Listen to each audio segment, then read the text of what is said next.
गुलमोहर nursery. हमारे यहाँ सभी तरह के फलदार हाइब्रिड पौधे, छायादार पेड़, नर्सरी इक्विपमेंट, परिजात, खुशबूदार, वास्तु, आयुर्वेद एवं पंचायत स्तर के समस्त पौधे उपलब्ध है। हमारा पता है पंचमुखी बालाजी मंदिर के पीछे, सेतखेड़ी रोड, व श्री सांवरिया जी मंदिर, लदूसा रोड, मंदसौर।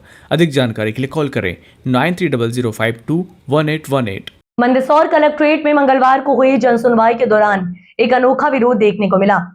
मल्हारगढ़ तहसील के ग्राम खडपालिया निवासी रवि सूर्यवंशी गले में हांडी और पीठ पर झाड़ू बांधकर कलेक्ट्रेट पहुंचा। हाथ में आवेदन और डॉक्टर भीमराव अंबेडकर की तस्वीर लेकर उसने प्रशासन से लगाई न्याय की गुहार। पीड़ित ने आरोप लगाया कि उसकी पुश्तैनी जमीन पर गांव के सरपंच प्रतिनिधि सुरेश पाटीदार और उसके परिजन कब्जा करने का प्रयास कर रहे हैं। इस दौरान उस पर जमीन छोड़ने का दबाव बनाया जा रहा है और परिवार को लगातार प्रताड़ित किया जा रहा है। रवि सूर्यवंशी का कहना है कि उसे और उसके परिवार को जाति सूचक शब्दों से अपमानित किया गया। दरअसल आपको बता दें, वहीं महिलाओं के साथ भी अभद्र व्यवहार किया गया है। उसने आरोप लगाया कि विरोध करने पर 3 अप्रैल 2026 को उसी के खिलाफ प्रकरण दर्ज कर दिया गया। पीड़ित ने प्रशासन को बताया कि उसे जान का खतरा है और समय रहते कार्रवाई नहीं हुई तो गंभीर घटना हो सकती है। उसने आरोपियों के खिलाफ SC/ST एक्ट के तहत FIR दर्ज कर गिरफ्तारी, जमीन पर कब्जा दिलाने और परिवार की सुरक्षा की मांग की है।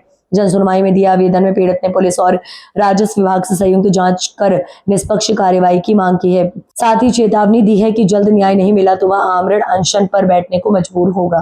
मेरी जमीन का मामला है। मैं SC की समाज से आता हूँ। मल्हारगढ़ तहसील के गांव खड़पालिया का पूर्व सरपंच ने मेरी जमीन पर पट्टे काट दिए थे और हमें पता चला कि हमारी जमीन पे पैतृक जमीन पर पट्टे काट दिए। पहले भी जब काटे थे तब भी विरोध किया था, मकान बना रहे थे उस समय। और जब अभी जो हमने सीमांकन करवाया तो सीमांकन में ऐसी स्थिति बनी कि प्रशासन को मैं आवेदन दे दे के थक गया था, लेकिन सीमांकन नहीं हुआ। मैंने आत्मदाह की पोस्टर डाली, तब जाके प्रशासन ने आकर वापस सीमांकन किया। पुलिस बल के साथ आकर किया। लोगों ने मेरे पे दबाव बनाया कि सीमांकन कराओगे, गाँव से बाहर निकाल देंगे, तुम्हारा हुक्का पानी बंद कर देंगे, तुम्हें जान से मार देंगे। वो जो वर्तमान सरपंच प्रतिनिधि है वो गांव वालों के साथ मिलकर और पूर्व सरपंच ने ये सब इनकी समाज के तो ये मिलकर मेरे को, मतलब मेरे और मेरे परिवार को टारगेट कर रहे हैं। तो उससे पहले वर्तमान सरपंच के पिताजी ने बस स्टैंड पर जो सार्वजनिक स्थान पर मेरे को जाति सूचक चमाटे जैसी गालियां दी और बोला कि तेरे गले में हांडी और पीठ पीछे झाड़ू लगाकर गांव में घुमाएंगे, हुक्का पानी बंद कर देंगे, अगर तुम ये केस वापस नहीं लोगे तो तुम्हें गांव में रहना है तो शांति से रहना होगा।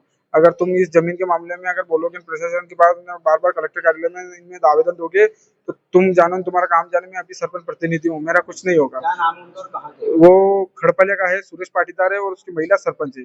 और पंचायत में वो दबंगई करता है, वो बैठता है। उस महिला सरपंच प्रतिनिधि से अगर आप पूछो तो उसको जमीन के भी मालूम नहीं है ABCD। आप यहाँ आए हो क्या करा आपने? मैंने उसने बोला था कि गले में हांडी और पीठ पीछे झाड़ू लगाकर घुमाऊंगा, तो क्या यहाँ प्रशासन मतलब इससे धमकियां दे रहा, प्रशासन का डर नहीं है उसको।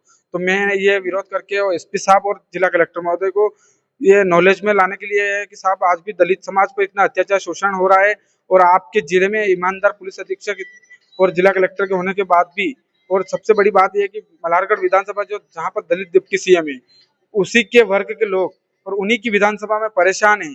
जबरन उनकी जमीनों पर रोड बनाया जा रहा है। आज भी ये स्थिति है मंदसौर जिले में कि दलित समुदाय डर डर कर जी रहा है। कुछ दिन पहले ही यहाँ सारसी गांव में गोली रोक दी गई, मतलब दलित समाज कहीं न कहीं। मेरी जमीन का मामला है और मैंने आवेदन दिया था कई बार। मेरी जमीन टोटल हम 4 भाई है और हमारी टोटल 1 हेक्टेयर और 90 आरी जमीन है। आवेदन दिया था और वहाँ के जो मैंने बुरा चुकी पर हेड साहब है कुलदीप सिंह जी, उनको मैं कई बार जाता हूँ तो वो सरपंच के मिलने वाले हैं और वो उनको बाद में मेरे पास रिकॉर्डिंग है उनकी उपलब्ध है और वो बार बार मेरे को परेशान करते हैं। वो सरपंच साहब, जबकि चौकी प्रभारी जी ने बोल दिया था कि तुम्हें कुछ करने की जरूरत नहीं, तो वो बार बार मेरे को परेशान करते हैं। और उन्होंने उनके सामने जिस दिन सीमांकन हुआ उस दिन भी गाली गलौज सरपंच के पिताजी आके करके गए और पुलिस प्रशासन वहाँ थी और उन हेड साहब के सामने मैंने उनसे बोला तो वो चले गए थे। फिर सीमांकन करके गाँव के सब जो पुलिस वालों, कैसे पता चला कि आपकी जमीन पट्टे काट दी? मैंने मेरे परिवार के एक सदस्य ने थोड़ी सी जमीन बेची थी, हमारे थोड़ी समस्या आ रही थी, जमीन बेची थी तो उसमें हमने नफ्ती करवाई। तो जमीन तो वहाँ है नहीं, 38 आरी सभी भाइयों की है और वहाँ तो मौके पे हम 25-22 आरी पे ही बैठे हैं और वो क्या है मेन रोड की जमीन। हम चाहते हैं कि मेरी जमीन का मेरे को तुरंत कब्जा मिले। मैंने कई बार आवेदन दे दिए, मेरा न्यायालय में आदेश होना है सिर्फ, और मेरी जमीन है, मैं लड़ नहीं सकता, मैं सक्षम नहीं हूँ कि बार बार कलेक्टर SP कार्यालय के दफ्तर और वो दबाव बना रहा है सरपंच प्रतिनिधि केस वापस ले लो। तो मेरा नाम रवि सूर्यवंशी, गाँव खड़पालिया।